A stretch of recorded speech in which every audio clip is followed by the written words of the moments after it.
bertemu kembali dalam rangka mengkaji ayat-ayat Allah, lebih fokus kepada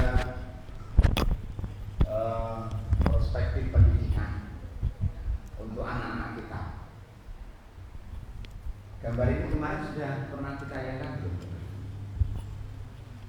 Sudah pernah melihat gambar ini belum? Artinya pernah diterangkan ini? Belum. Khawatir lupa ya.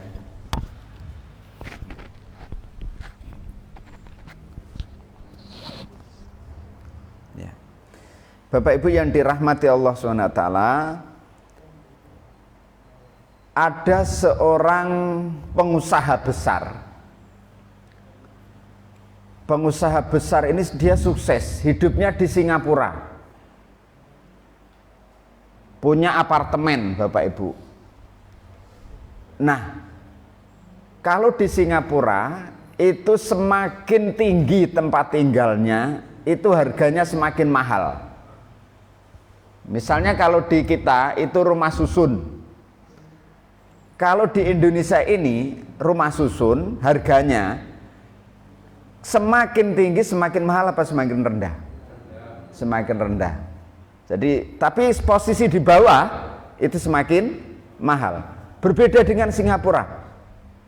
Jadi saya kira-kira sudah 2 atau 3 kali ke sana ya. Di Singapura itu semakin tinggi tempatnya semakin mahal. Nah, orang yang saya ceritakan ini adalah orang yang memiliki apartemen-apartemen ini dan termasuk pengusaha luar biasa ya. Pengusaha besar. Nah, beliau ini punya anak. Punya anak ini kemudian kira-kira 1 lah ya. Kemudian mau menikah. Setelah menikah, yang dilakukan oleh seorang bapak ini mungkin juga sudah semakin tua usianya, maka seluruh hartanya ini dia wariskan kepada anaknya yang baru menikah ini. Ya. Berikan ya, beliau berikan kepada anaknya seluruhnya. Karena dia merasa bahwa anak saya ini sudah tua. Ya, saya biar bisa menikmati hidup saja, nanti saya tinggal serumah dengan anak saya. Ya, namanya seorang pengusaha besar ya. Itu berpikirnya. Maka apa yang terjadi? Setelah seluruhnya diberikan dan dinotariskan, maka perjalanan waktu, entah apa yang terjadi setelah menikah ini, kemudian terjadi percekcokan. Mungkin juga dengan orang tuanya ini, menyebabkan orang tuanya ini yang sudah sepuh ini ya, itu kemudian diusir dari rumah, dari apartemen. Jadi bayangkan Bapak Ibu, kita orang tua, segala sesuatu sudah kita serahkan kepada anak, kita percayakan, bahkan sudah di hadapan notaris, sudah dibalik nama, harapannya kita bisa hidup numpang bersama anak kita, tapi ternyata di semakin usia kita ini tua, malah justru diusir. Jadi orang tuanya ini diusir. Kalau itu terjadi pada kita gimana Pak kira-kira? Na'udzubillah ya. Mudah-mudahan tidak terjadi. Ini kan? Tidak terjadi. Setelah diusir, orang tua ini jadi pengemis pada akhirnya. Jadi sampai jadi pengemis padahal usia muda sampai usia tertentu, beliau ini seorang pengusaha besar dan hartanya banyak. Itu di level Singapura loh. Ini kan? Nah, kemudian pada akhirnya dia miskin lagi, tidak punya apa-apa. Ya. Jadi pengemis di jalanan. Nah, tiba-tiba dalam pengemisannya itu, ya, pengemisan itu apa ya? Dalam pekerjaan ngemis itu, ya, maka ketemu teman-temannya yang seorang pengusaha juga. Jadi waktu muda kan sukses, punya banyak relasi teman. Nah saat mengemis itu, saat tuannya itu, tak ada yang tahu, loh ini kan teman saya, kok jadi pengemis? Kemudian didekati, loh kenapa kok jadi pengemis? Katanya bapak yang tua ini, mohon maaf pak, mungkin Anda salah menebak, saya bukan yang Anda maksud. Penasaran, enggak mungkin ini. Enggak pak, saya bukan yang Anda maksud. Pergi orang ini, temannya ini setelah menebak ya, sama-sama usia kan. Besoknya lagi lewat, ketemu lagi, diamati betul, ini kan teman kita waktu muda. Bukan, saya bukan yang Anda maksud. Sampai kemudian terjadi perkumpulan para pengusaha yang sukses-sukses ini ingin memberikan memastikan apakah ini betul teman kita dulu. Seret bersama-sama datang ke situ, maka betul baru orang tua ini mengaku, iya, saya memang adalah teman Anda yang dulu, yang kita telah membangun usaha bersama. Loh, tapi kenapa kok jadi pengemis? Seluruh apa yang saya miliki sudah saya serahkan kepada anak saya, tapi terjadi sesuatu sehingga saya kemudian harus keluar dari apartemen, harus keluar dari rumah itu. Oh ini tidak benar ini, anaknya sendiri kok. Lalu dilaporkan Bapak Ibu kepada Perdana Menteri, namanya Lee Kuan Yew. Lee Kuan Yew itu tahu Bapak Ibu? Itu pemimpin di Singapura itu. Dengar namanya. Jadi kalau Bapak Ibu pernah ke Singapura, itu founding father-nya, pendirinya itu adalah Lee Kuan Yew. Itu Lee Kuan Yew namanya. Nah, dilaporkan ke situ, maka apa yang terjadi? Lee Kuan Yew memanggil, itu kan otoriter sekali waktu itu. Tapi memang otoriter, banyak yang digusur untuk dibangun sekarang yang semacam luar biasa itu kan.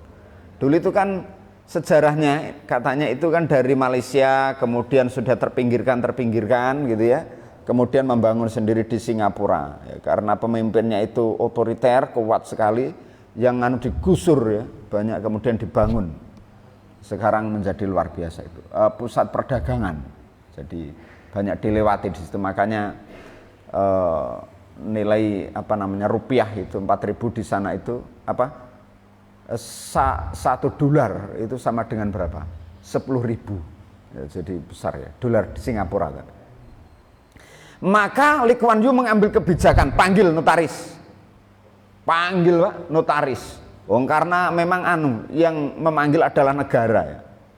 Panggil notaris, tolong kembalikan, ubah statuta atau akta notaris ini, diubah Pak sama notaris, seret, kembali lagi ke orang tua tadi. Akhirnya yang jadi pengemis justru anaknya.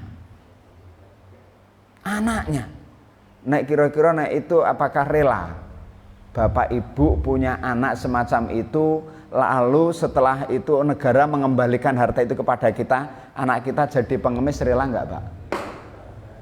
Enggak Pak ya? Enggak rela. Itu bedanya orang tua dengan anak. Anak itu rela menyengsarakan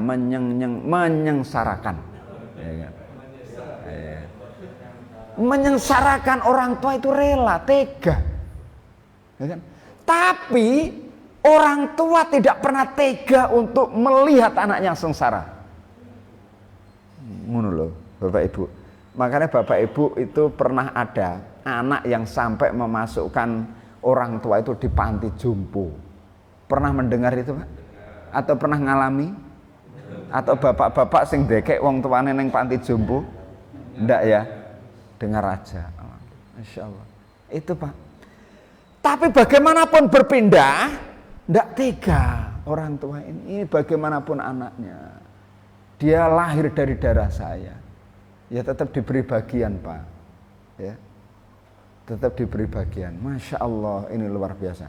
Akhirnya muncul kebijakan dari Lee Kuan Yew saat itu. Nanti Bapak Ibu boleh membaca kisah ini pada buku, judulnya adalah Bukan Untuk Dibaca. Nah, jadi ada buku judulnya bukan untuk dibaca. Itu ada 2 buku tebelnya segini, ada yang warna hitam sama putih. Nanti Bapak Ibu baca, itu penuh dengan inspirasi. Salah satunya adalah kisah ini.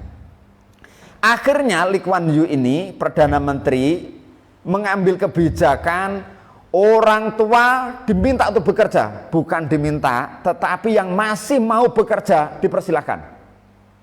Kalau di sini kan ada masa pensiun, benar ya? Usia pensiun berapa Pak? 60. Ya, disuruh berhenti, ya. Tapi kalau di Singapura Pak, itu enggak. Selama masih mau dan mampu, silahkan diberdayakan. Akhirnya Pak, kalau bapak-bapak saat turun dari di bandara Changi, Changi ya namanya itu. Changi di Singapura itu di imigrasi itu kan petugasnya banyak yang tua juga. Tua-tua, jalannya masih pelan-pelan itu. Tapi masih bekerja Pak. Itu di sana. Ya kan? Masih bekerja. Itu muncul kebijakan itu setelah orang tua ini diusir oleh anaknya.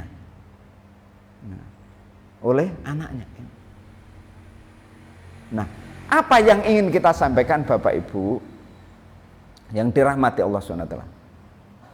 Anak itu memang di dalam Al-Quran, sebagaimana yang sering kita sampaikan beberapa waktu yang lalu, itu sebagai musuh.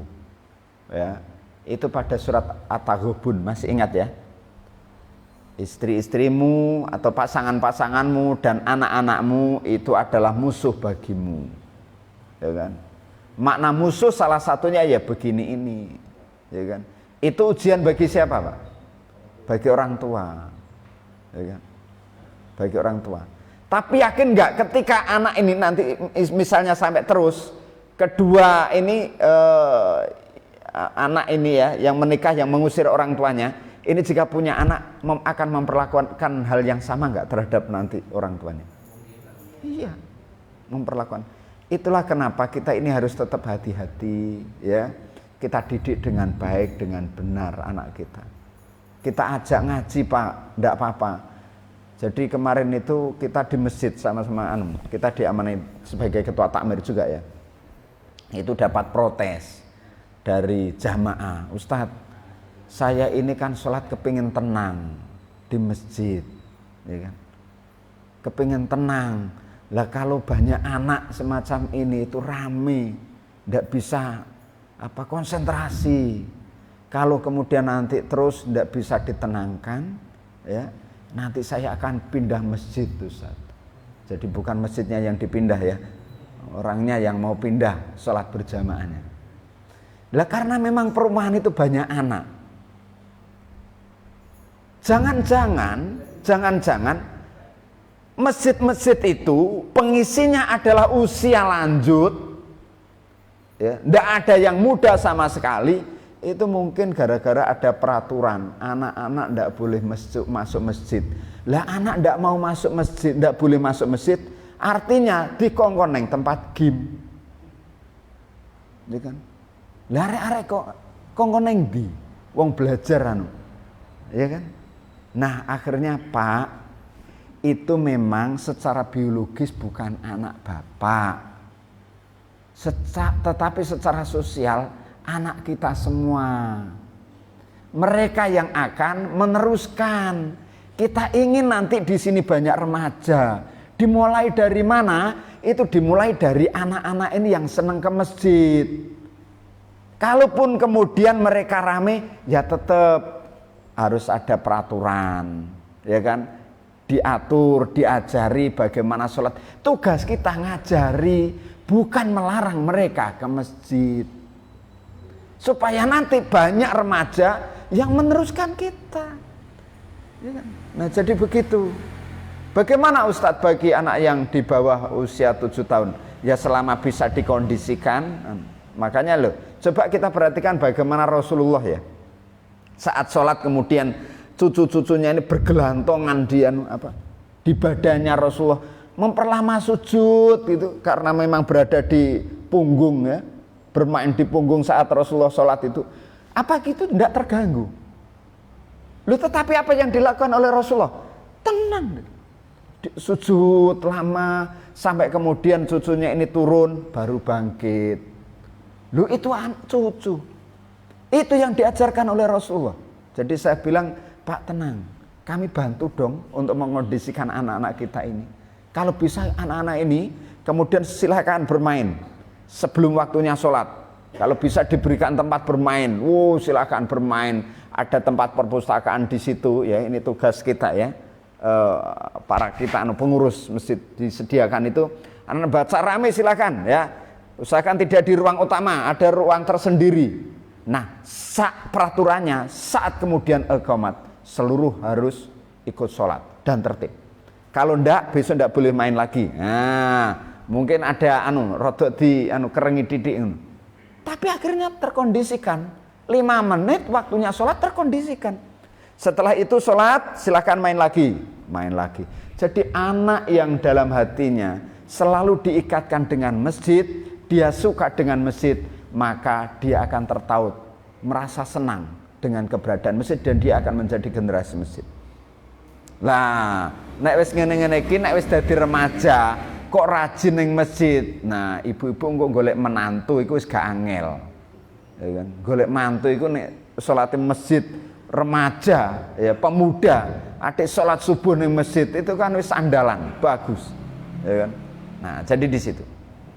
Nah, Bapak Ibu yang dimuliakan Allah Subhanahu wa taala, apa yang dilakukan oleh orang tua yang saya ceritakan, yang kemudian muncul kebijakan Lee Kuan Yew ini adalah juga sering terjadi, ya, di lingkungan sekitar kita. Makanya Bapak Ibu, kalau tadi sudah bekerja keras bahkan tidak bisa menikmati dia, ya, berpikirnya adalah untuk apa sih Bapak bekerja keras mengumpulkan harta sangat banyak ini untuk masa depan saya. Loh, memang masa depan Bapak ini mau kemana? Loh, supaya hidup saya bahagia. Nah, jadi orang bekerja keras sejak muda terus luar biasa, ya, itu kemudian hanya untuk, ya kan, setelah tua bekerja keras itu kan tuanya dia tinggal sakit-sakitan. Nah, sebetulnya dia ini hanya mengumpulkan harta itu untuk biaya rumah sakitnya. Nah, tapi kan eman tidak bisa menikmati, ya kan? Tidak bisa menikmati. Apakah tidak boleh bekerja keras? Harus. Tetapi bekerja keras kita dalam urusan dunia tidak boleh melebihi kerja keras kita dalam urusan agama Allah, dalam urusan ibadah. Maka kita harus bekerja keras, yaitu standarnya. Ya, wong kita ini ditempatkan di bumi kok, artinya kan disuruh bekerja, beraktivitas. Ya, bekerja keras iya untuk mencapai sukses kita, ya. Tapi bekerja keras kita dalam urusan dunia tidak boleh melebihi kerja keras kita dalam beribadah kepada Allah. Jadi tetap saja ibadah kepada Allah tetap didahulukan. Saat bekerja, kemudian waktunya zuhur, sholat zuhur. Nah, jadi di sini. Nah, kemudian yang terjadi lagi, ini sebagai sebuah peringatan untuk saya dan kita semua, saya kira. Ada seorang yang sangat sukses di Surabaya ini, Bapak Ibu. Dia punya rumah itu di Citraland, ya, di Citra Harmoni, intinya sebangsa Citra. Di sini ada yang rumahnya Citraland, Bapak Ibu, atau Citra Harmoni lah, yes, minimal Citra Medayu, ya kan? Sebelah Citra Medayu belum ada, ya. Berarti kalau tandanya kalau sudah di Citraland itu levelnya apa, Pak?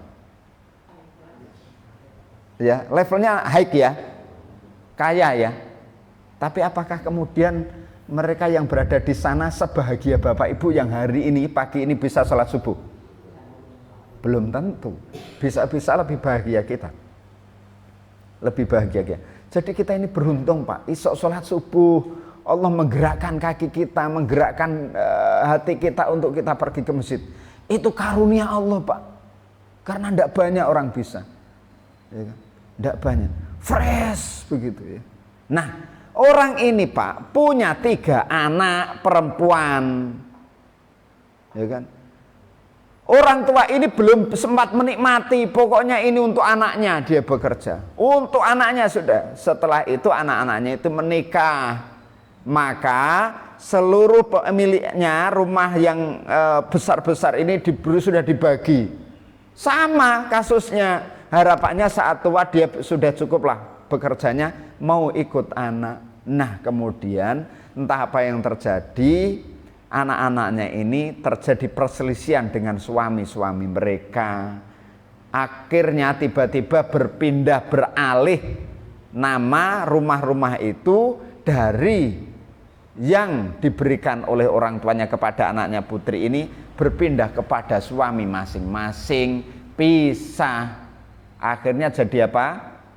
Miskin lagi, tidak punya apa-apa. Loh ini loh Pak. Jadi hidup itu begitu. Maka yang paling bagus bagaimana sih? Kita nikmati kan Pak.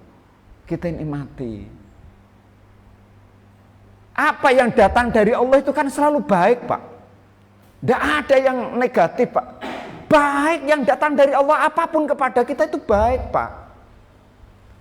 Yang tidak baik itu cara menyikapi kita saja. Cara menyikapi kita. Hidup ini kan sama dengan ini toh Pak. Orang menyelam. Pernah mendengar cerita itu ya?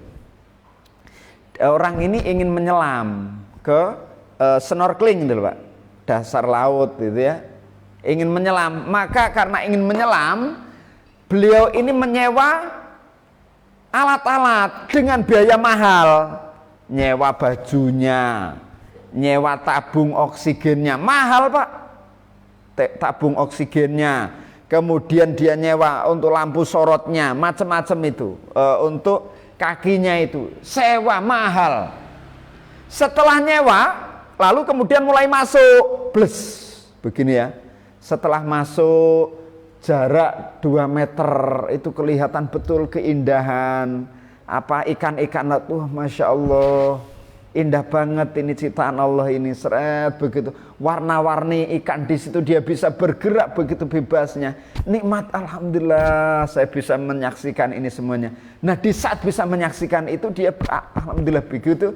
Ada orang yang sama Pak, ya masuk ke dasar laut sama-sama kirang lebih 2-3 meteran, tapi tidak pakai alat. Dia hanya pakai yang namanya kaos oblong sama celana pendek. Masuk, kemudian apa yang dikatakan oleh orang yang menyelam ini, yang telah menyewa dengan biaya mahal ini, loh hebat orang ini, ya kan? Dia bisa menyelam sama dengan saya tanpa alat. Lalu diberikan acungan jempol, hebat. Maka orang yang pakai kaos oblong ini, ya, dia hanya melambaikan tangan saja. Melambaikan tangan, ya kan? Lalu turun lagi semakin dalam 7 meter, 10 meter, semakin indah Pak. Mulai terumbu karang, bagus sekali rumput laut. Ikan-ikan di situ warna-warni bagus sekali, semakin bagus. Ketemu orang yang sama pakai kaos oblong. Hebat, saya semakin dalam ini bisa juga sampai di situ. Bapak hebat, dapat 2 acungan jempol Pak. Lalu bapak yang kaos oblong ini juga menyapanya dengan lambaian tangan saja. Semakin dalam, oke, dilanjut terus semakin dalam Pak. Dilihat begitu indahnya, alhamdulillah ini luar biasa ini. Ya alam semesta ini di bawah laut ini, keren sekali. Alhamdulillah. Kok ketemu orang yang sama Pak, pakai kaos oblong padahal semakin dalam. Diberikan acungan 4 jempol, sak sikil-sikil itu. Hebat. Bapak ini bisa menyelam tanpa alat, kemudian sampai sejauh ini. Lalu didekati, ditarik bajunya diangkat bapak ini, kemudian dikatakan sampai di permukaan, Pak, tolong ajari saya bagaimana cara menyelam tanpa menggunakan alat, menghabiskan biaya besar ini. Bapak ini bilang, mohon maaf saya tadi tenggelam. Jadi tenggelam ternyata. Jadi yang pakai kaos oblong tadi ternyata tenggelam, bukan menyelam. Apa yang saya maksud, Pak? Sama-sama masuk, ya, yang satunya menyelam, yang satunya tenggelam.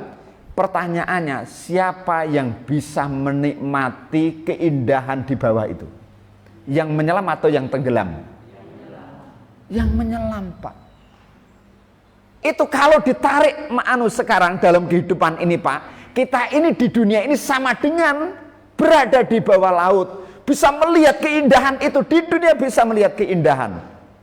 Tapi ada orang yang tidak bisa melihat itu.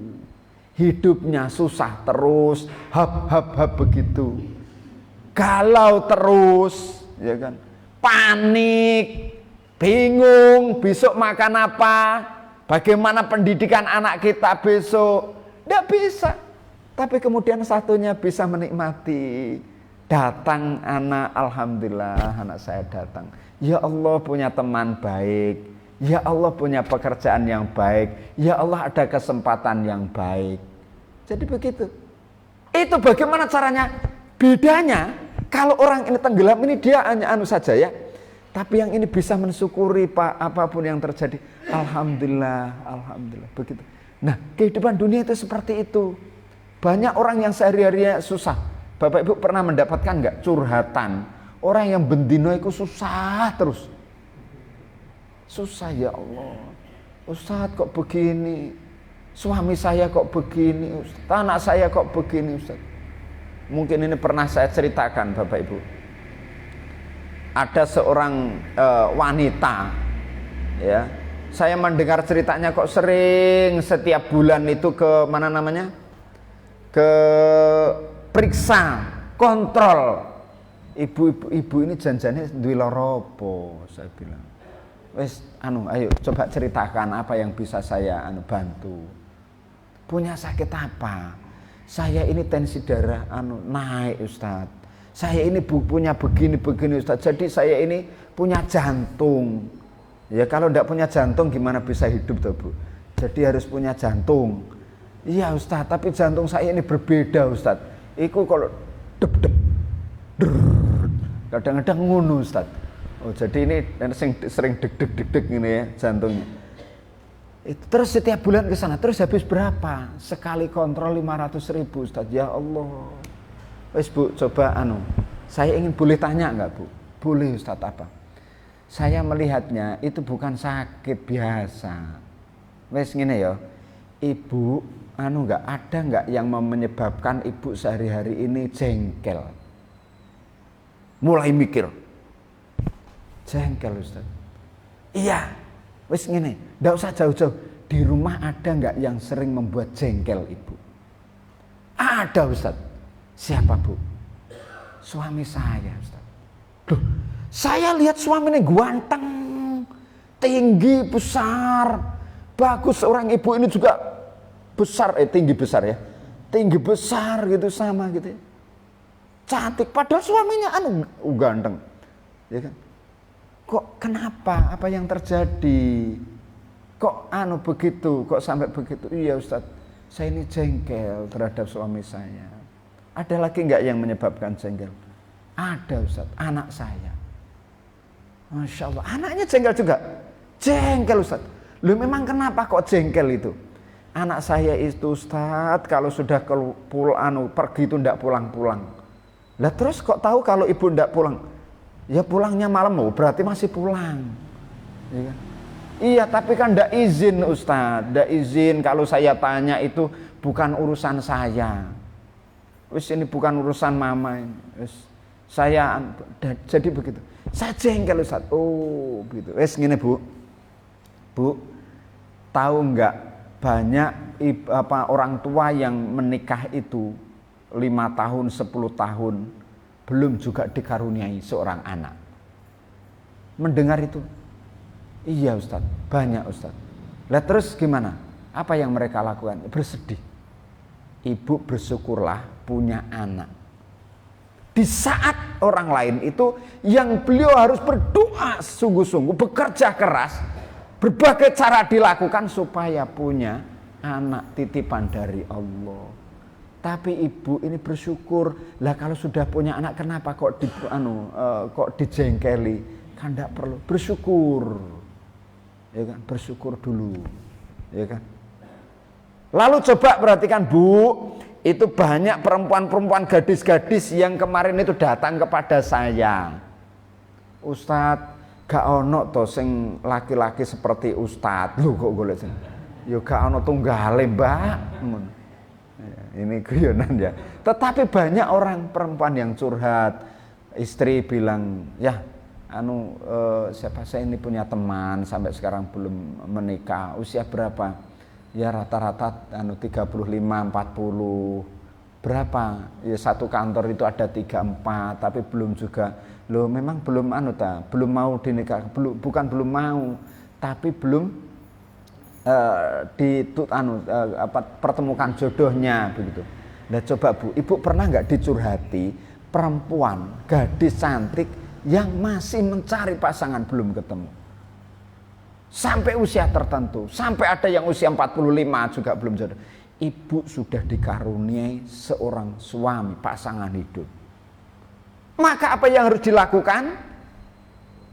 Saya melihat ibu sakitnya itu yang sering kontrol bukan karena sakit biasa, tapi karena rasa jengkelnya yang sering terus ditahan menyebabkan sakit. Mulai hari ini bersyukur kepada Allah punya suami di antara yang lain ini belum dikaruniai suami, ya kan? Atau dikaruniai istri, ya kan? Nah, yang kedua bersyukur kepada Allah diberikan anak di saat yang lain itu harus bersusah payah melakukan berbagai cara supaya punya keturunan. Ini sudah ada. Apa yang harus dilakukan? Tinggal ibu terima keberadaannya. Terima suaminya, terima dengan cara bersyukur kepada Allah. Alhamdulillah, saya punya suami. Karena masa pandemi ini ada menurut informasinya 20.000 janda di Jawa Timur. Alhamdulillah suami saya ini masih sehat. Alhamdulillah, terima. Kemudian anaknya bagaimana? Terima.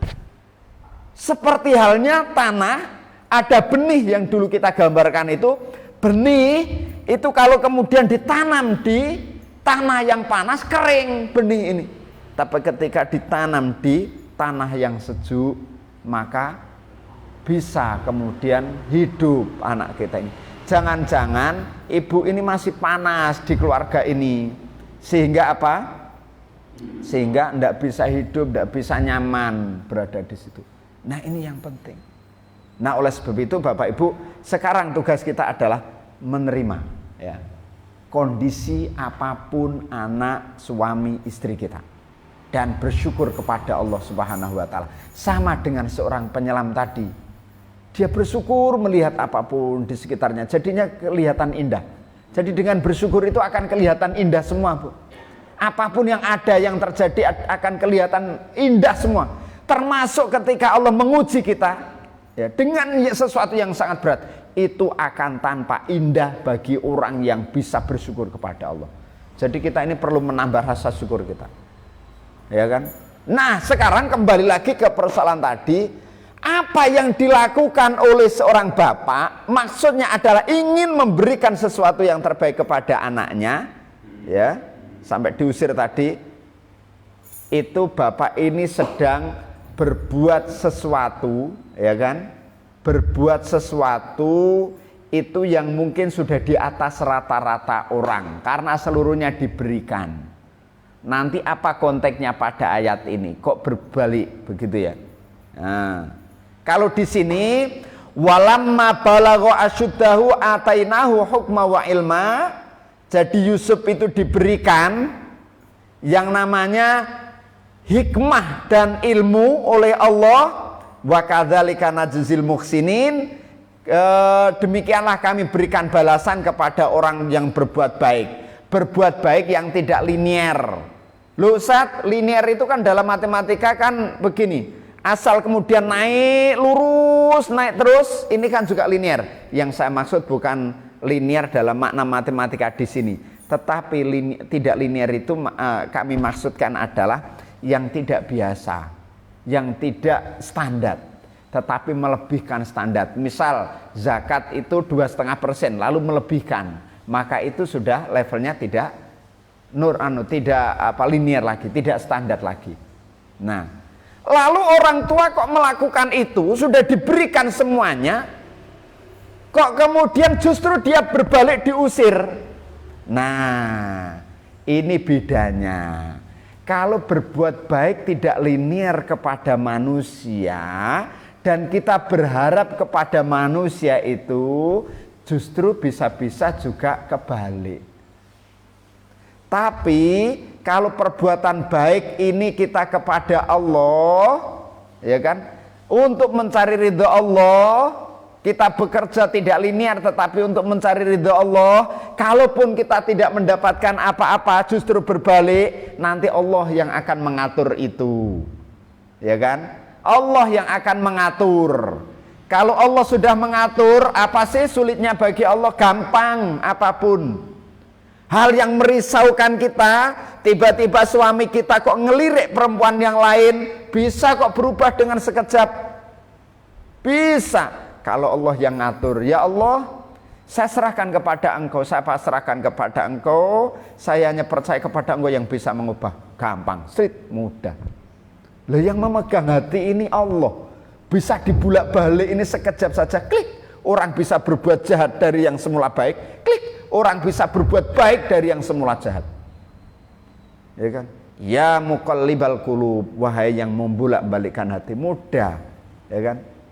Nah, maka berbuat baiknya itu adalah segala sesuatunya kita kembali kepada Allah. Dan ini yang dilakukan oleh Nabi Yusuf, bapaknya namanya Nabi Yakub, kemudian Nabi Ishak dan Nabi Ibrahim alaihissalam. Segala sesuatunya, perbuatan baik ini hanya untuk Allah, bukan untuk yang lain. Bukan berharap kepada manusia. Kalau berharap kepada manusia, wis banyak nganunya, banyak kecewanya. Bapak-bapak misalnya berharap betul kepada istrinya, ya kan? Kepada istrinya. Ya suatu saat pasti mengecewakan. Demikian juga sebaliknya. Berharap betul kepada anaknya, diandalkan anaknya ini. Coba siap-siap untuk dikecewakan kalau harapan kita ini mengharap kepada manusia, ya kan? Kepada manusia. Ya anak yang kita banggakan, ranking 1 terus menerus, sampai SD, SMP, SMA dan membanggakan, kita ceritakan di mana-mana. Tetapi saat kita wafat, ya, saat kita wafat, Mas, tolong sebagai pengabdianmu yang terakhir, pimpin kami untuk sholat jenazah. Lalu dia bilang, mohon maaf saya tidak terbiasa. Nah, saat kita terbaring itu betapa kecewanya. Jadi begitu. Makanya sekali lagi, muhsinin itu harus kepada Allah, ya, kembali kepada Allah. Perbuatan baik ini kepada Allah, bukan kepada manusia. Kepada pimpinan berharap, jangan, ya kan? Jangan. Kepada anak buah berharap, jangan. Berharap kepada Allah saja. Kemarin kita membayar sebuah lahan untuk sekolah, ya, untuk sekolah. Pertama ragu loh, harganya 3,2 miliar. Ragu.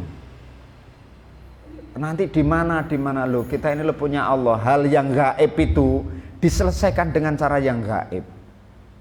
Loh, ini urusan agama Allah. Jadi selesaikan dengan hal yang gaib.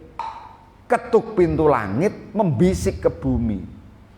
Loh iya, tapi nanti kalau sudah di DP kemudian harus membayar bagaimana?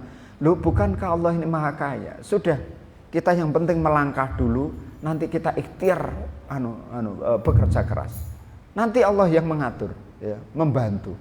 Tidak ada yang tidak dibantu sama Allah itu. Wong ini untuk urusan agama Allah. Siapa yang membantu agama Allah, nanti Allah yang akan membantu. Loh, kalau Allah membantu itu apa sih yang sulit? Wong segala sesuatunya ini Allah yang punya kok, ya kan? Allah yang punya. Jadi begitu. Nah, oleh sebab itu, kalau urusan Allah ini jangan khawatir. Kalau Bapak Ibu misalnya di sini ngurusi masjid, sampai tidak pulang-pulang hanya demi untuk kenyamanan jamaah, tenang saja. Tenang saja. Terus lakukan itu. Kalau bukan misalnya hanya seorang muadzin, lakukan itu terus-menerus. Ya, ada pekerjaan yang harus diselesaikan di rumah, tapi ternyata ada jadwal muadzin, adzan dulu, berangkat adzan dulu. Nanti pelanggan kita lah hilang, tenang saja, diganti pelanggannya lebih banyak oleh Allah. Jadi terus itu. Kalau tidak kita yang kaya, nanti anak kita yang akan dijadikan kaya oleh Allah.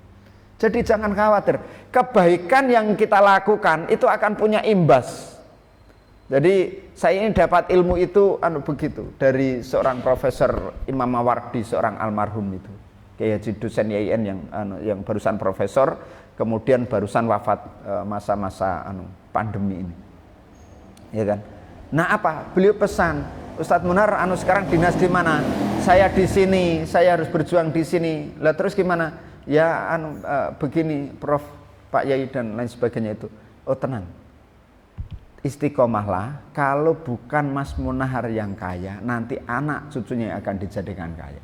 Loh ini loh Pak, apa yang kita lakukan, ini kan bisa jadi Yusuf diberikan semacam itu karena kebaikan dirinya sendiri, bisa juga karena kebaikan orang tuanya, yaitu Nabi Yakub alaihissalam.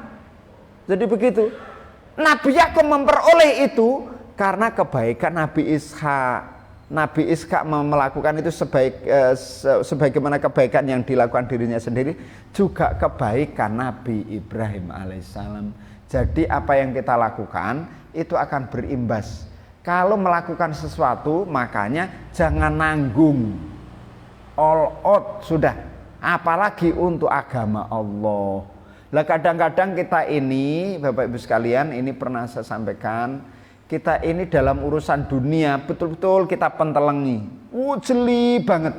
Tapi urusan agama Allah ini kita abaikan. Ya contoh saja, surveinya itu, orang yang memegang handphone lama, dia bisa mengetik tanpa harus melihat, surveinya. Ya kan? 27% ya, sudah tanpa melihat tut begini sudah bisa ngetik tak begini. Itu kalau sudah. Tapi itu belum pinter Pak, belum cerdas, ya kan? 100% Pak, orang yang memegang tasbih, kalau di sini kan bukan tasbih, yang begini kan, pakai jari, atau yang memegang tasbih, ada yang memegang tasbih mungkin. Itu 100% Pak, saat menghitung subhanallah, subhanallah, tidak melihat tasbihnya. Ada nggak orang zikir dengan tasbih itu kemudian melihat tasbihnya? Subhanallah, subhanallah. Ada Pak? Enggak. Atau Bapak Ibu lah yang menghitung jarinya dengan hitungan jari, melihat jarinya gini Pak? Jarang Pak. Hafal Pak. Enggak melihat. Tapi 100% pula orang yang menghitung uang itu pasti dilihat uangnya. Bapak Ibu punya uang 1 juta nih, 100-an ribu atau berapa ya, paling enak ndelok wajah-wajah iki ketoke ratusan juta, ya 100 juta lah, ya kan, 1 juta bendelan. Bapak Ibu saat menghitung didelok nggak duit? Dilihat nggak Bu, waktu menghitung, waktu Bapak menyerahkan uang 100 juta itu loh, gaji bulanan, itu dilihat nggak saat menghitung? Dilihat. Dilihat sepenuhnya enggak? Dilihat sepenuhnya, ya kan? Itu 100% orang yang menghitung uang dilihat uangnya. Tapi 100% orang yang membawa tasbih berzikir atau menghitung tidak melihat tasbihnya. Apa maknanya? Kita ini dalam urusan dunia sering mentelengi. Betul-betul dipikirkan. Urusan akhirat ini cenderung untuk tidak betul-betul diperhatikan. Yuk, ini kritik untuk internal kita. Kita fokus sekarang apapun yang kita lakukan, kalaupun menghitung uang, subhanallah, subhanallah, alhamdulillah, alhamdulillah, ambil alhamdulillah. Be lali dihitung maneh gitu ya, dan lain sebagainya ya kan. Nah, jadi itu Pak. Sekali lagi, kegiatan baik ya, perbuatan baik itu selalu akan berimbas pada dirinya, itu sama dengan tabungan kita. Jangan sampai saat kita pergi ke ATM lalu kita sedang butuh-butuhnya, kemudian kita masukkan, kita tombol pinnya, kita menginginkan menombol angka yang kita inginkan, yang kita butuhkan uang itu, tiba-tiba ada tulisan di layar ATM itu, mohon maaf saldo Anda telah habis. Ya kan? Pernah begitu gak Bu? Waktu ngambil uang di ATM, mohon maaf uang sudah, saldo Anda habis, ya kan? Itu artinya saat kita menghadap Allah, meminta kepada Allah, ya Allah karuniakan kebaikan, kesuksesan untuk anak saya, jadikan anak saya soleh-solehah, ya Allah berikan saya rumah. Lalu di situ malaikat memberikan tulisan, mohon maaf saldo kebaikan Anda telah habis. Gak iso, ya kan? Nah makanya kita ini harus mempeng, bekerja keras untuk kebaikan apapun, hal yang sederhana saja, tidak apa-apa. Jadi umat muslim, orang beriman itu selalu didesain oleh Allah untuk produktif dimanapun, ya, tidak menyusahkan orang lain, ya, tetapi bisa membantu orang lain sebisanya, ya kan. Kemudian tanya, masjid ini apa yang belum ada Pak? Oh, anu Pak, ini apa? AC kurang misalnya. Oh ya, saya boleh nggak? Jadi ada kebermanfaatan di situ. Jadi kebaikan, investasi kita, terus melakukan kebaikan begitu. Masya Allah, luar biasa Pak. Ya, harta kita ini Pak, nanti itu kan akan dipertanggungjawabkan ya di hadapan Allah. Ibu-ibu pernah nggak ke Indomaret atau Alfamart, Bu? Sering apa pernah? Oh pernah ya. Ya, sing senyum-senyum sering ya. Pernah ya, pernah masuk di satu ke mall. Ya, di situ ada kasir nggak Bu? Sebelum kita keluar, ada ya. Nah sekarang mana yang lebih lama di kasir itu? Yang tidak punya belanjaan dan yang punya belanjaan banyak? Yang punya belanjaan banyak. Jadi kita bawa uang banyak, kita masuk ke Alfamart, Indomaret atau toko ya, atau Bismillah ya, atau mungkin Sakinah macam-macam, atau Smart apa namanya miliknya Muhammadiyah itu ya, Lokmart atau apa dan lain sebagainya ya, masuk di situ Bu, kita belanja banyak, berterak-terak begini, lalu kita mau keluar, dicegat nggak sama kasir? Dicegat, suruh apa? Dihitung. Kalau bawaannya ini belanjaannya banyak, ya, yang mau dibawa ini banyak, lama nggak di situ? Lama. Tapi ada orang Pak, ya bapak-bapak masuk di situ hanya kepingin, atau ibu-ibu hanya kepingin di situ, kepingin ini terasa kok enak ya, kira-kira mangan apa namanya, mangan es krim, begitu. Dia ini ndak bawa uang Pak, masuk ke Alfamart, Indomaret itu, seret masuk di situ, hanya ndelok neng ngarepe es krim, ndelok tok ngene. Setelah itu wes metu keluar. Kira-kira ditahan nggak sama kasirnya? Ndak Bu, Pak, terima kasih Pak sudah berkunjung lewat, ya kan, tenang gitu ya. Tapi orang ini masih lama Pak, ya kan, dihitung. Inilah nanti di akhirat yang punya banyak beban itu harus ditahan di situ, ya kan. Yang di dunia ndak punya harta apa-apa, ya nanti loss saja. Kalau dia punya sabar, punya iman, seret, tenang, ndak dihitung. Nah pertanyaannya, Bapak Ibu ini ingin harta yang banyak di dunia ini, ataukah yang ndak punya harta? Ketoke guru nganu iki ya. Tak ulang.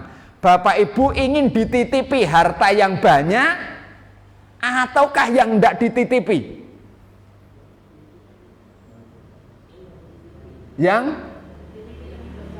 Yang dititipi lebih berkah.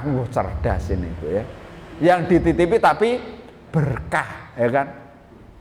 Ndak sekedar banyak tapi berkah. Berkah itu artinya bertambah, dan kemudian keberkahan itu dengan dikeluarkan untuk agama Allah. Itu berkah ya. Ada orang, Ustadz saya jelas kepingin yang banyak Ustadz, ya sudah kepingin yang banyak. Kira-kira malaikat Allah mengutus malaikat, wahai malaikat, berikan itu gunung emas. Itu ada orang butuh, ya, banyak harta dia. Gunung emas ini dibawa lewat pakai pesawat. Tret, ya, gunung emas kan. Lalu pas di atasnya rumah ibu bapak yang meminta itu, lalu diturunkan gunung emas ini, blek gini. Kira-kira apa yang terjadi? Amblas sak wong-wonge, ya kan? Apa maknanya Bapak Ibu? Kadang-kadang hal yang terlalu banyak itu juga justru membahayakan kita. Maka memohonlah kepada Allah harta yang berkah, tetapi tidak berhenti di situ, gunakan untuk sesuatu yang terbaik untuk agama Allah. Ya. Bukan untuk diri sendiri, apalagi nanti dikumpulkan untuk anaknya itu tadi, ya kan? Kalau saya termasuk bermadzhab, lebih baik kita ini mewariskan ilmu kepada anak-anak kita dibanding dengan harta, ya kan? Kenapa? Kalau ilmu yang kita wariskan, ketika punya harta, dia akan bisa menjaga hartanya dengan ilmu itu. Tapi kalau dia kemudian hanya diwarisi harta, ilmunya tidak, terutama ilmu agama, ya kan? Maka harta itu akan menghabiskannya, ya kan? Cepat sekali habisnya. Dan inilah kita sebagai orang mukmin harus kita lakukan. Nah, kembali lagi Bapak Ibu, kesimpulannya adalah kita terus berusaha untuk melakukan hal yang terbaik semampu kita dalam rangka mencari ridho Allah, bukan untuk mengharap imbalan dari manusia yang lain, supaya kita tidak kecewa, ya. Jadi yang dimaksud wa kadzalika najzil muhsinin, demikianlah kami memberi balasan kepada orang-orang yang berbuat baik kepada Allah, ya kan? Itu yang utama, dan berbuat baik kepada manusia dan lingkungan sekitarnya. Mudah-mudahan Allah membimbing kita, ya, untuk senantiasa berada di jalan Allah, ya. Mudah-mudahan kita sebagai orang tua tidak pernah mengalami sebagaimana yang ada di Singapura atau yang ada di Citraland itu, yang diusir oleh anak kita setelah kita serahkan semua apa yang kita miliki. Itu semua bisa dicarikan alternatif jalan tengah, kita mendidiknya dengan agama Allah. Kita selalu berbuat baik kepada siapapun, terutama berbuat baik kepada Allah Subhanahu wa ta'ala. Saya kira demikian Bapak Ibu sekalian yang dirahmati Allah. Mudah-mudahan ada guna dan manfaatnya. Besok akan saya coba sampaikan ini tentang otak, ya, manusia. Apa hubungannya dengan berbuat baik di sini? Ya, ini ya. Muhsinin, apa pengaruhnya muhsinin di sini kepada otak manusia? Nanti itu mungkin akan bisa menjadi kita lebih semangat lagi untuk berbuat baik, ya. Karena itu ternyata nanti berefek kepada otak kita untuk kecerahan pikiran-pikiran kita, ya, termasuk untuk anak-anak kita, ya. Nanti diingatkan, mudah-mudahan ini tidak lewat, ya. Saya kira begitu. Terima kasih dan mohon maaf. Billahi taufiq wal hidayah. Wassalamualaikum warahmatullahi wabarakatuh.